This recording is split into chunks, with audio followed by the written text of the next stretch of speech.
Let's do this last problem together.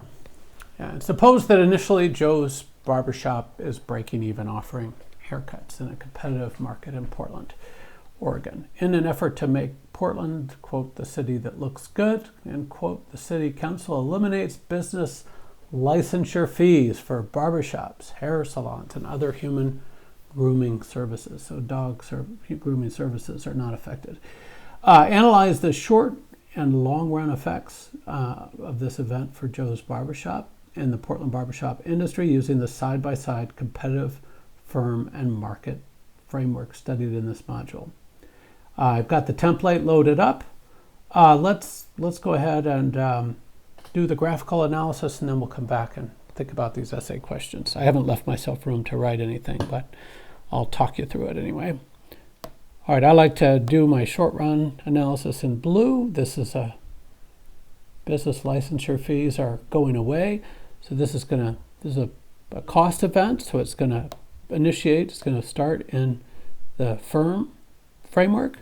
And I should write Joe barbershop and barbershop market and dollars per haircut and all that. But in the interest of keeping this video somewhat brief, let's not do that. All right, short run, this is a fall in fixed costs, so average total costs will fall, but marginal costs will not. So we have this average total costs prime.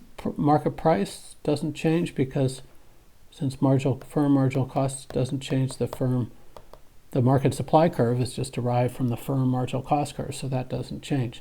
So the firm goes from breaking even to earning a profit. Notice that at the new average total cost is ATC1, the new average total cost at Q0, and there is a positive economic profit in the short run. That's the short run analysis.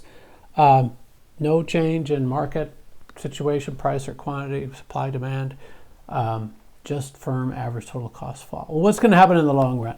Well, there's now positive economic profits to be had in the barbershop sector. So some people that want to be barbers, would like to be barbers, are going to say, hey, I've always wanted to be a barber. Now conditions are favorable in that sector. Let's go in. Well, there's going to be entry. How much entry?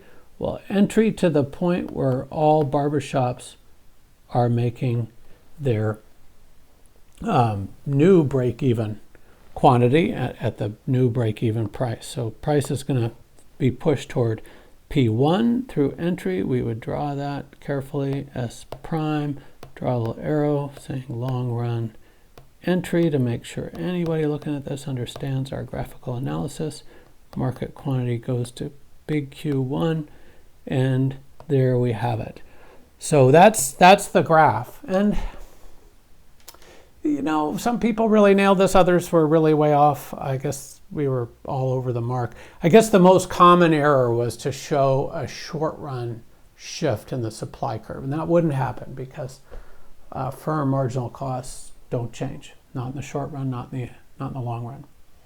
All right, so the brief sentences would be average total costs fall. In the short run, no change in the market supply.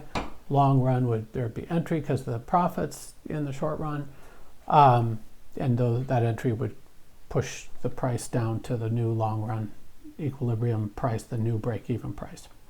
How does this model illustrate the way markets direct resources to their highest valued user? This is a bigger question about the model, and I could see who had looked at previous exams and listen to me, I guess, in my screencasts. And the answer here is that this shows this entry in the long run once this sector has become profitable. And if we, as we have analyzed events that create losses, we see exit in the long run. And it's that entry into profitable sectors and exit from losing sectors that the firm's quest for profits moves resources toward areas where consumers value the product at a high level relative to firm costs, and away from sectors where consumers value the products, the goods or services being offered at a low level relative to the cost of production. So that's how this model illustrates that.